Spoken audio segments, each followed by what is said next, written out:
Hello दोस्तों, welcome back to curious Sharif for the daily dose of Indian football.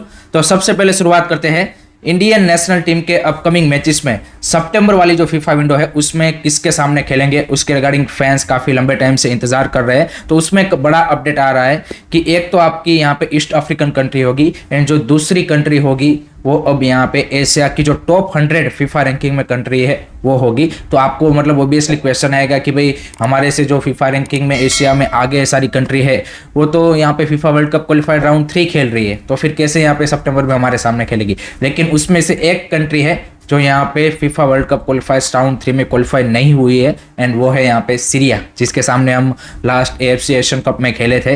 तो वो भी हमारी तरह यहाँ पे फ्री है एंड उन्होंने अभी तक यहाँ पे सितंबर के मैचेस भी यहाँ पे अनाउंसमेंट नहीं किए। तो मोस्ट प्रोबेबली सबसे ज़्यादा चांस है कि हम सीरिया के सामने एंड एक ईस्ट अफ्रीकन कंट्री के सामने यहाँ पे जो सितंबर वाली फीफा विंडो है उसमें 2 मैचेस खेलेंगे and I think that's a good opponent. East African country definitely हमारे से लोअर रैंक कंट्री होगी बट आई थिंक स्टिल वो फिजिकलिटी वाइज हमको वो चैलेंज कर सकते हैं। सीरिया के सामने हमने देख लिया एशियन कप में किस तरह से हमारी परफॉर्मेंस रही थी, तो वहाँ पे भी हमारे लिए एक पॉइंट प्रूव करने जैसी बात है। तो आई थिंक दोनों ओपोनेंट अच्छे हैं। अक्टूबर में तो आप वियतनाम एंड लेबनान के सामने खेल ही रहे हो, सो आई थिंक इससे यहाँ पे इंडिया को before going into the Asian cup qualifiers in March 2025 एक अच्छा यहाँ पे आपकी टीम को चैलेंज भी मिल जाएगा। दूसरा यहाँ पे आपके नए जो हेड कोच है मनोलो मार्केस, उसको भी टीम को यहाँ पे समझने का, बिल्ड करने का एंड अच्छे ओपोनेंट के सामने आप खेलोगे तो आपको पता भी चलेगा कि भाई क्या क्या वीकनेसेस है, किस तरह से हम बेटर यहाँ पे प्रिपेयर कर सकते हैं डिफेंस में and everything wise. So I think it's a good opportunity and most probably आपको एक आध दिन में यहाँ पे अनाउंसमेंट भी देखने को मिल जाएगा कि भाई किसके सामने सितंबर में हम मैचेस खेल रहे हैं। So let me know guys, आप क्या सोचते हो, आप कितने खुश हो इस ओपोनेंट से? कमेंट सेक्शन में अपना ओपिनियन जरूर बताइए। अब बात करते हैं इंटर काशी के बारे में, क्योंकि उन्होंने भाई एक जबरदस्त साइनिंग यहाँ पे कर ली है एंड वो है एंटोनियो होबास। जी अगर इस एंटोनियो होबास को as a new head coach उन्होंने अपॉइंट किया है and I think that's a brilliant signing from the Inter Kashi. जिस तरह का ट्रैक रिकॉर्ड आप देखिए एंटोनियो होबास का इंडियन फुटबॉल सर्किट में रहा है with the ISL clubs and जिस तरह की सक्सेस उन्होंने हासिल की है, सो डेफिनेटली वो इंटर काशी को यहाँ पे आई लीग से ISL में प्रमोशन करवाने के लिए काफी ज्यादा हेल्पफुल होंगी। एंटोनियो होबास ने भी बोला कि मैं भी अब यहाँ पे एक इंडियन ही बन चुका हूँ, जितने लंबे टाइम से मैं इंडिया में काम कर रहा हूँ। नेशनल टीम के लिए मैंने अप्लाई जरूर किया था, उन्होंने बोला बट अनफॉर्चुनेटली मैं यहाँ पे सिलेक्ट नहीं हो पाया। तो उन्होंने बोला कोई बात नहीं, मैं अब यहाँ पे इंटर काशी से प्लेयरों को डेवलप करके नेशनल टीम के लिए सप्लाई करूंगा, जैसे मैं पहले भी करता आ रहा हूँ कि काफी सारे प्लेयर मेरे अंदर यहाँ पे रेडी हुए हैं कि जो नेशनल टीम में खेलते हैं। बट उन्होंने एक चीज बोली कि काफी सारे मीडिया ने जो मेरा हेल्थ के बारे में जो यहाँ पे एक फेक न्यूज फैलाई कि भाई इनकी हेल्थ यहाँ पे सही नहीं है, इसलिए यहाँ पे मोहन बगान में भी वो यहाँ पे इस सीजन से कंटिन्यू नहीं करेंगे एंड नेशनल टीम में भी वो एक यहाँ पे उनका रीजन है। तो उन्होंने बोला वो अनफॉर्चुनेट चीज है, क्योंकि एट द मोमेंट मेरे सारे मेडिकल जो टेस्ट है या फिर जो सर्टिफिकेट है वो यहाँ पे फुल्ली फाइन है। सो वो उनको एक यहाँ पे बुरी बात लगी।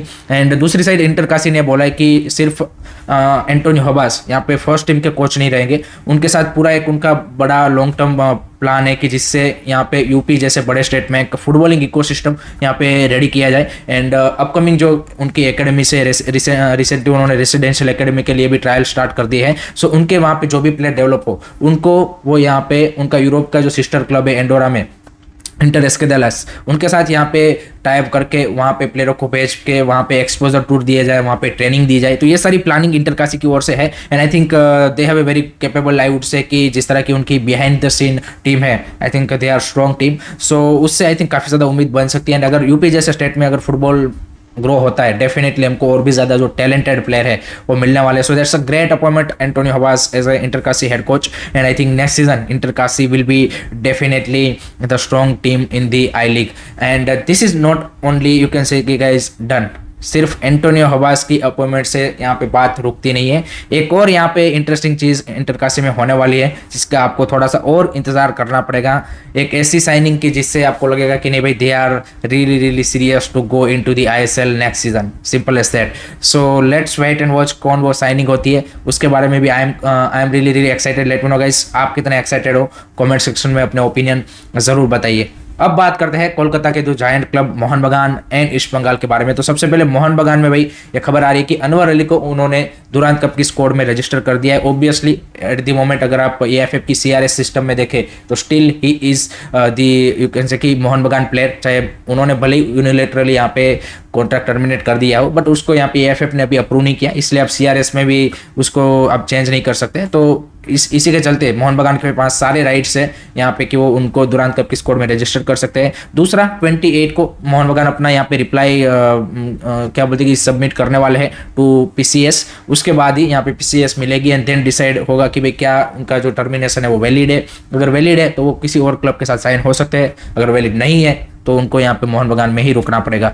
दूसरा एक मोहन बगान के लिए अपडेट ये है कि भाई टॉम एल्ड्रेड यहाँ पे जो उनके new foreign centre back signing है वो यहाँ पे मोहन बगान की टीम के साथ जुड़ चुके हैं एंड कल उनका यहाँ पे कोलकाता में काफ़ी अच्छा उनको एयरपोर्ट पे रिसेप्शन भी यहाँ पे आई वुड से कि फैंस की ओर से मिला। So that's great to see and I think जो कोलकाता क्लब्स की जो एक मतलब अब फिर से एक राइवलरी जिस तरह से यहाँ पे रिवाइव हुई है after this old transfer saga, उसमें आई थिंक एक काफ़ी अच्छी पहलू है एंड यहाँ पे बात रुकेगी नहीं क्योंकि हम अब सब ने मैंने जैसे बोला कि इस बार जिस तरह से ट्रांसफर वॉर दोनों क्लबों के बीच में चल रही है उसमें एक और नया एडिशन हो रहा है, another Mohun Bagan player going to East Bengal. जी अगर इस बार प्लेयर है हेक्टर यूथ से।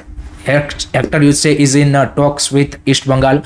सो अगर वो होता है देन आप देखिए कि भाई अगर अनवर अली भी मान लीजिए कि इवेंचुअली सारा लफड़ा खत्म होकर अगर मान लीजिए कि होता है तो भाई अनवर अली हेक्टर यूथ से भाई वहाँ पे ईस्ट बंगाल में होंगे और जिक्सन सिंह अपुया में जिस तरह से ट्रांसफर और दोनों क्लब में बीच में हुई and everything. So I think एक अलग ही लेवल का आई वुड से कि दोनों क्लब की राइवलरी को एक आई वुड से कि एक स्टेप अप लेके चला गया ये ट्रांसफर विंडो। जिस तरह से प्लेयरों का हियर एंड देयर इधर से उधर हुए हैं, I think that's a great to see. As a neutral fan काफ़ी मज़ा आता है बट दोनों फैंस के लिए तो भाई ऑब्वियसली एक ये कांटे की टक्कर है। सो आई थिंक आगे आने वाली जितनी भी डर्बीज है आई थिंक वो काफ़ी ज़्यादा यहाँ पे इवेंटफुल रहने वाली है। सो हेक्टर यूथ से स्टिल इन डिस्कशन, डन नहीं हुआ है बट अगर होता है तो आई थिंक ईस्ट बंगाल के लिए अच्छी साइनिंग होगी बिकॉज यूरोप में भी अच्छा खासा एक्सपीरियंस है। ISL में भी हमने लास्ट सीजन देखा, is one of their you can say कि crucial player in the defence line for Mohun Bagan थे। सो डेफिनेटली आपको ISL में भी वो हेल्पफुल होंगे हिजाजी महर के साथ एंड यहाँ पे ACL 2 में भी काफ़ी ज़्यादा हेल्पफुल हो सकते हैं। सो अगर साइनिंग डन होती है that's a good thing and east Bengal भी यहाँ पे रुकने वाला नहीं है कि भाई आपकी हेक्टर यूथ से की साइनिंग हो गई तो डन नहीं,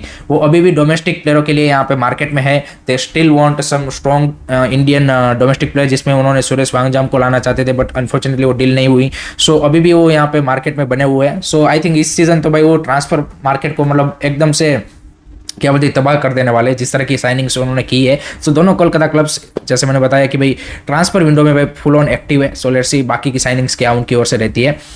नेक्स्ट बात करते हैं मुंबई सिटी FC के बारे में। तो उन्होंने अपनी दुरांत कप के लिए यहाँ पे स्क्वाड अनाउंसमेंट कर दी है जो कि प्रॉपर आप बोल सकते हैं कि उनकी यूथ साइड या फिर उनकी B साइड है जहाँ पे एक भी उनको सीनियर प्लेयर या फिर उनके जो ISL में भी जो बेंच पे यंग प्लेयर बैठते थे उनको भी उन्होंने सिलेक्ट नहीं किया। वो सब यहाँ पे थाईलैंड में प्री सीजन करेंगे। फुल प्रॉपर यहाँ पे आई वुड से कि यूथ टीम को भेजा है जहाँ पे मोहनदास उनके कोच होंगे and that's a great thing because अच्छा एक्सपीरियंस आपके यहाँ पे जो यूथ प्लेयर है उनको मिलेगा and they are playing against Kerala blaster CISF team and Punjab FC। सो केरला ब्लास्टर की हम सबको पता है कि फर्स्ट टीम आ रही है। सो उस सेंस में भी एक अच्छा एक्सपोजर यहाँ पे जो उनके यंगस्टर है मुंबई सिटी FC के उनको मिलेगा। सो that's a great opportunity for them and I think most probably अगर नॉकआउट में हो जाते हैं देन आई थिंक उनकी फर्स्ट टीम आ जाएगी बट ग्रुप स्टेजेस में यहाँ पे जो 3 मैचेस है उसमें तो आपको ये यंग टीम के साथ ही खेलते हुए देखने को मिलेंगे। नेक्स्ट बात करते हैं नॉर्थ ईस्ट यूनाइटेड FC के बारे में एंड उन्होंने अपनी इस सीजन की जर्सी को यहाँ पे लॉन्च कर दिया है and what a beautiful jersey, brilliant work by the you can say कि North East United kit team. I think जिस तरह से उनके किट स्पॉन्सर ने काम किया है absolutely top notch. I think home and away दोनों जर्सीज अगर आप देखेंगे ब्रिलियंटली यहाँ पे उन्होंने क्या बोलते हैं कि बनाई है and I would rate this jersey as I think 8.5 out of 10। Let me know guys आपकी क्या रेटिंग रहेगी कमेंट सेक्शन में जरूर बताइएगा। लास्ट में बात करते हैं दिल्ली सॉकर एसोसिएशन ने अपना 2024-25 का कैलेंडर रिलीज कर दिया है and again it's good to see कि state FS releasing that calendar and everything and यहाँ पे आप देखिए मल्टीपल इवेंट्स उन्होंने लाइनअप की है जहाँ पे बेबी लीग से, यूथ लीग से, आपकी सीनियर डिवीजन के 1 2 3 4 लीग इस तरह से है, women's premier league and everything है। So it's a good I would say की थिंग बट इसका एग्जीक्यूशन भी उतना ही सही होना चाहिए। सिर्फ कैलेंडर रिलीज कर देने से तो हम सबको पता है कि बात नहीं बनेगी, उसको उसी प्रोफेशनल मैनर में आपको लीग्स को भी ऑर्गेनाइज करवाना पड़ेगा तब जाके आप उसका एक एडवांटेज या फिर उसका जो इम्पैक्ट या फिर रिजल्ट है वो आपको मिलेगा। So that's it from my side guys regarding today's Indian football news. I hope कि आपको वीडियो पसंद आया होगा। Keep supporting Indian football. Don't forget to like, share and subscribe. Curious Hari. Jai Hind, Jai Bharat.